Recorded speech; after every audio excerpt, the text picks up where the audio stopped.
The next concept is modulus and amplitude of a complex number. So first we are taking one complex number z is equals to x plus iy. Now the modulus of this complex number is defined as square root of x square plus y square, and it is denoted by mod z. That is, mod z is equals to square root of x square plus y square. This is nothing but the modulus value of the given complex number. And next, amplitude of the complex number. Amplitude of complex number means the value of theta which satisfies the equations cos theta is equals to x by r and sin theta is equals to y by r is called the amplitude of the complex number. Here r is equals to mod z, that is square root of x square plus y square, and x comma y are the values which are taken from the given complex number z. We are taking x comma y from this number z is equal to x plus iy, and r is nothing but the square root of x square plus y square. Now the value of theta which satisfies these two equations is called the amplitude of a complex number. Now depending upon the value of x comma y, we can take the position of the theta here. For example, if the point x comma y lies in the first quadrant, the range of the theta is equals to 0 to pi by 2. Suppose the point lies if suppose the point lies in the second quadrant, then the range of theta is pi by 2 to pi. The range of theta is pi by 2 to pi. And if the point lies in the third quadrant, then we can take the range of the theta is minus pi to minus pi by 2, and in the fourth quadrant we take the range as minus pi by 2 to 0. Now depending upon the value of the given point, we can take the theta here. And the another name of the amplitude is argument of z, which is denoted by rz. So rz is nothing but the theta. Amplitude or rz, which is nothing but the theta.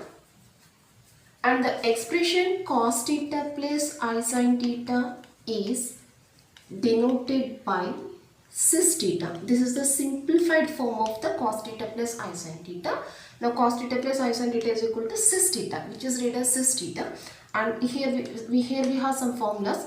Mod z is nothing but the square root of x square plus y square. Now mod z1 into z2 is nothing but mod z1 into mod z2. This is one formula. And cis theta 1 into cis theta 2 is equals to cis of theta 1 plus theta 2. This is one formula. And cis theta 1 by cis theta 2 is equals to cis of theta 1 minus theta 2. This is another formula.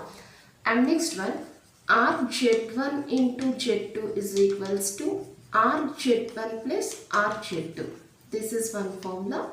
And rz1 by z2 is equals to rz1 minus rz2, which are very important formulas which are used to solve the so many problems. These are the key points. If z is equal to x plus iy, then modulus of z is defined as square root of x square plus y square, and it is denoted by mod z. Therefore, the value of mod z is equal to square root of x square plus y square. In the second one, the value of theta which satisfies the equations cos theta is equal to x by r and sin theta is equal to y by r is called the amplitude of z or argument of z, which is denoted by rz. Therefore, rz is nothing but theta. Amplitude of z or rz, both are equals to theta. And the formula for rz is tan inverse y by x. Therefore, rz is equal to tan inverse of y by x. And here some mod z1 z2 is equals to mod z1 into mod z2. Simplified form of cos theta plus I sin theta is cis theta. And rz1 z2 is equals to rz1 plus rz2. rz1 by z2 is equals to rz1 minus rz2. And cis theta 1 into cis theta 2 is equal to cis of theta 1 plus theta 2. Cis theta 1 by cis theta 2 is equal to cis of theta 1 minus theta 2.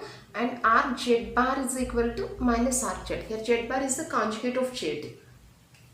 The next definition, mod amplitude form or polar form of z. So here if z is equals to x plus iy is any complex number, then z is equals to r into cos theta plus I sin theta is called the mod amplitude form of z. And the another name of this mod amplitude form is polar form. Here r is equals to square root of x square plus y square, which is nothing but the modulus value, and theta is the amplitude of the z, that is z equals to r into cos theta plus I sin theta. Here r is the modulus and theta is the amplitude value. So this is called the modulus amplitude form of the given complex number. Modulus amplitude form or mod amplitude form.